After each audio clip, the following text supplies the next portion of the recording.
रणविजय सिंह राणा ने सब कुछ खत्म करके रख दिया। कुछ दिन ऐसे ही बीत गए।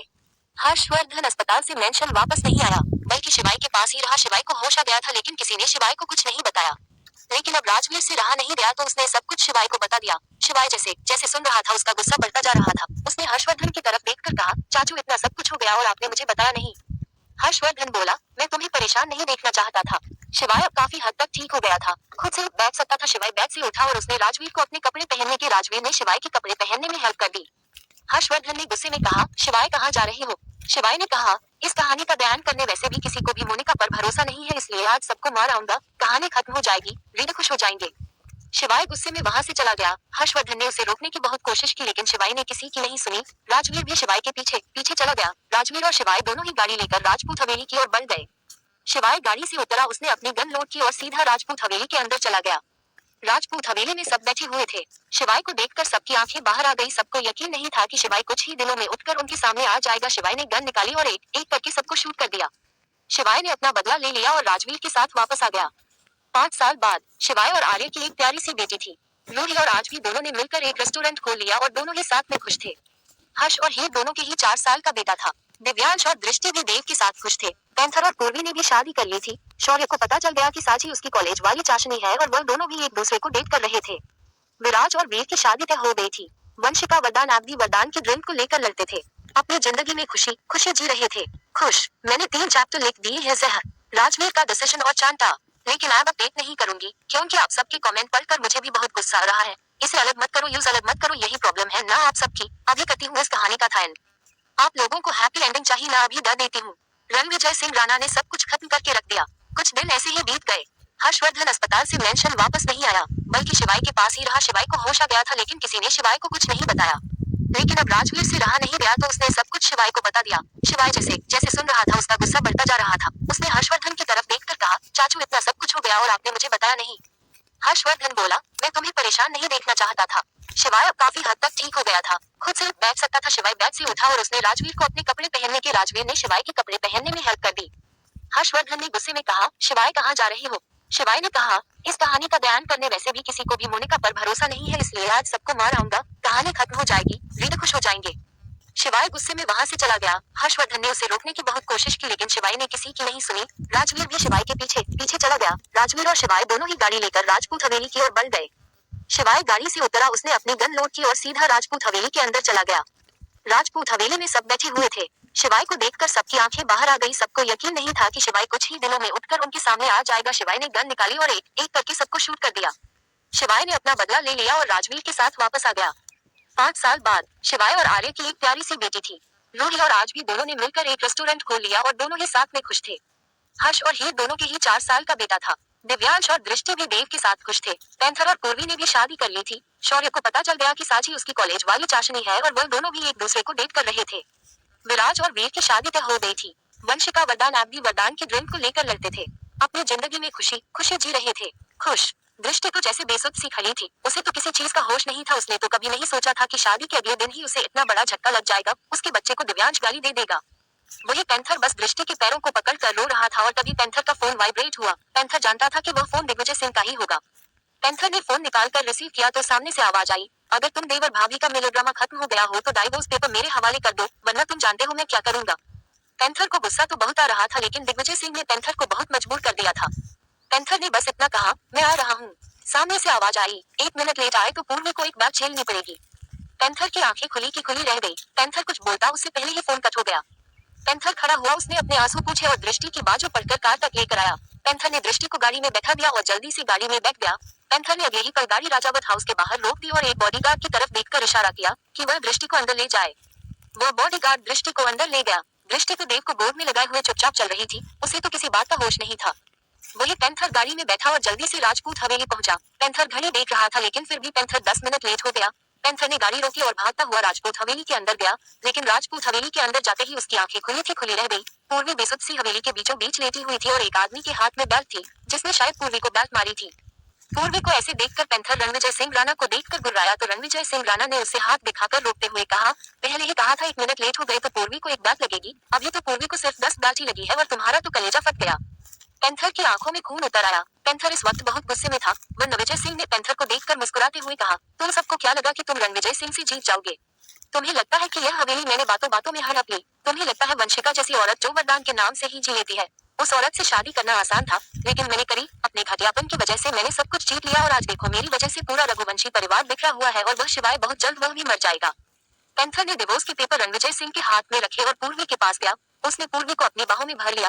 पूर्वी की हालत बहुत बुरी थी, ना तो वह होश में थी और ना ही बेहोश थी, लेकिन पेंथर के एहसास से उसकी आंखें भर आई। पूर्वी समझ गई थी कि पेंथर ने जरूर कुछ गलत कर दिया, लेकिन पूर्वी भी कुछ नहीं कर सकती थी। पेंथर ने पूर्वी को संभाला और हवेली से बाहर जाने लगा और तभी पीछे से रणविजय सिंह की आवाज आई, पेंथर अब एक काम और बाकी है। पेंथर ने पलट कर कहा, रणविजय सिंह राणा सब कुछ तो बिखर कर रख दिया तूने, अब क्या चाहिए? रणविजय सिंह राणा ने कहा, अभी के अभी राजावत हाउस फोन करो और डैनी से कहो कि उसे वरदान हॉस्पिटल में बुला रहा है। पेंथर ने हैरानी से कहा, अब भी कुछ बचा है जिसे तुम खत्म करना चाहते हो? रणविजय सिंह राणा ने हंसकर कहा, मैंने तुम सबको अलग कर दिया, लेकिन हर्षवर्धन और हीर अलग नहीं हुए। मैं हर्षवर्धन को पल पल मरते हुए देखना चाहता हूँ। पेंथर ने गुस्से में कहा, रणविजय सिंह राणा हिसाब सबका होता है, तुम्हारा भी होगा। अभी हमारा शेर सो रहा है, लेकिन जिस दिन वह जाग गया उस दिन तुम्हें कोई नहीं बचा सकता। जब वह शेर शिकार करता है तो मार कर ही दम लेता है। तभी वहाँ सरफराज, बलराज और नैना कपूर भी आ गए। सरफराज ने एक पंच पेंथर के मुंह पर मारकर कहा, शिवाय अस्पताल से बाहर कभी नहीं आएगा और अगर शिवाय हॉस्पिटल से बाहर आया तो 4 कंधों पर आएगा और वह 4 कंधे दिव्यांश, शौर्य, राजवीर और हर्षवर्धन के होंगे। तुम फिलहाल वो करो जो करने के लिए कहा है, वरना तुम्हारी यह पूर्वी भी मेरे बिस्तर की रौनक बन जाएगी। सरफराज ने फिर नैना की तरफ देखकर कहा, तुम ही कह रही थी ना कि तुम्हें खून खराबा नहीं चाहिए। ये देखो बिना खून खराबा किए हमने रघुवंशी परिवार को कैसे हरा दिया। इस पर पेंथर को गुस्सा आ गया और वह चिल्लाते हुए बोला, तुम्हें लगता है कि तुमने रघुवंशी परिवार को हरा दिया, लेकिन रघुवंशी परिवार हार मानने वालों में से नहीं है। जिस दिन शेर को होश आ गया उसी दिन तुम सबको चुन चुन कर मारेगा। पेंथर ने फिर नैना की तरफ देखकर कहा, और तुम तो औरत हो ना, तुम भी इन भेदियों का साथ दे रही हो। तुम्हें तो रघुवंशी परिवार ने अपनी आंखों पर रखा था, लेकिन तुम्हें तो प्यार की कदर ही नहीं। देख लेना नैना कपूर, तुम्हारी ऐसी हालत होगी कि तुम इधर की रहोगी ना उधर की।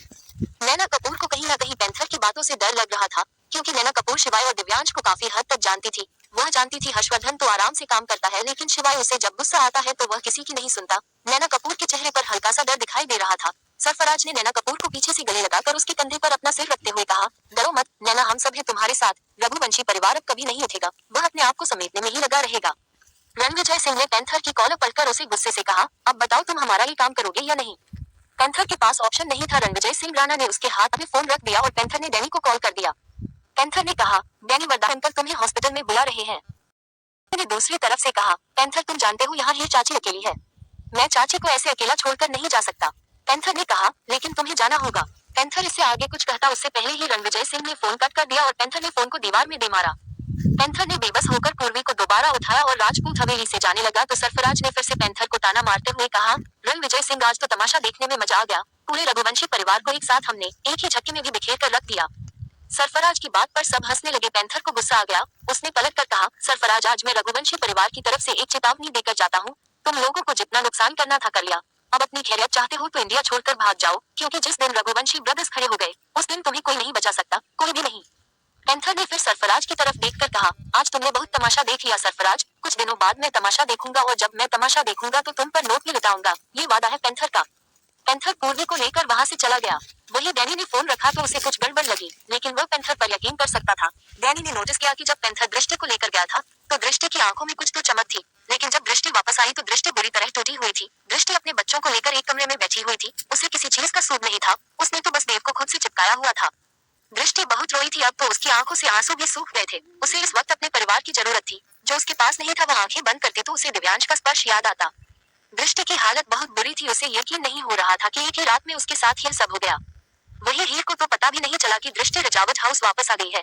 डैनी ने एक नजर हीर को देखकर कहा, चाची मुझे राजावत सर हॉस्पिटल बुला रहे हैं, शायद कोई इमरजेंसी है, मैं जा रहा हूँ। आप अपना और पीहू का ध्यान रखना, मेरे बॉडीगार्ड यही है, कोई प्रॉब्लम होगी तो मुझे फोन कर देना। दृष्टि मैम ऊपर वाले कमरे में है। हीर ने कहा, डैनी भैया पीहू के डैडी से कहना हीर उनका इंतजार कर रही है। डैनी ने हाँ में गर्दन हिला दी और वहाँ से चला गया। डैनी वहाँ से चला गया और जो वहाँ बॉडीगार्ड थे उन सब ने गन हीर पर तान दी। हीर की आंखें ऑलमोस्ट बाहर आ गई। उसे यकीन नहीं था कि जो बॉडीगार्ड डैनी अपॉइंट करके गया था वह बॉडीगार्ड नकली है। हीर ने नोटिस किया कि उन बॉडीगार्ड को उसने कभी भी मेंशन में नहीं देखा। हीर कुछ बोलते उससे पहले ही वहाँ सरफराज और नैना कपूर आ गए। सरफराज और नैना को देखकर हीर के रोंगटे खड़े हो गए। उसने पीहू को कसकर अपनी गोदी में भर लिया। नैना ने सरफराज की तरफ देखकर कहा, मुझे समझ नहीं आता हर्षवर्धन ने इस औरत में क्या देखा। ये तो पहले ही डरी सहमी रहती है, इसे मारना तो बहुत आसान है। एक बार यह मर जाएगी तो हर्षवर्धन टूट जाएगा और जब हर्षवर्धन टूट जाएगा तो मेरे दिल को बहुत सुकून मिलेगा। सरफराज ने कहा, तो फिर सोच क्या रही है तुम? नैना बताओ इसे कैसे मारना है? सरफराज ने एक बार हीर को ऊपर से नीचे तक देखा और फिर बोला, क्या बोलते हो? क्या मैं अपनी थोड़ी सी प्यास लड़की से बुझा लूं? नैना कपूर को कहीं ना कहीं सरफराज की बात बुरी लग गई, क्योंकि नैना कपूर काफी सुंदर और अट्रैक्टिव थी, लेकिन सरफराज की नजर फिर भी हीर पर ही टिकी हुई थी। हीर सिंपल सी साड़ी में भी बहुत खूबसूरत लग रही थी। हीर उन दोनों को देखकर अंदर ही अंदर अपने बाल गोपाल का नाम ले रही थी। सरफराज की बात सुन गुस्से में कहा, सरफराज इतना टाइम नहीं है कि तुम इस औरत के साथ अपनी प्यास बुझाओ और फिर हम इसे मारेंगे। मुझे लगता है इस पर तो गोली चलाना तो गोली वेस्ट करने के बराबर है, ये तो डर से ही मर जाएगी। नैना ने अपने बैग में से एक बोतल निकाल कर हीर के हाथ में रखते हुए कहा, देखा हीर, ना हमारे पास टाइम है और ना तुम्हारे पास, ये जहर है, इसे पी लो। ये सुनते ही हीर की तो सांसें ही अटक गई, उसकी पकड़ पीहू पर और ज्यादा कस गई।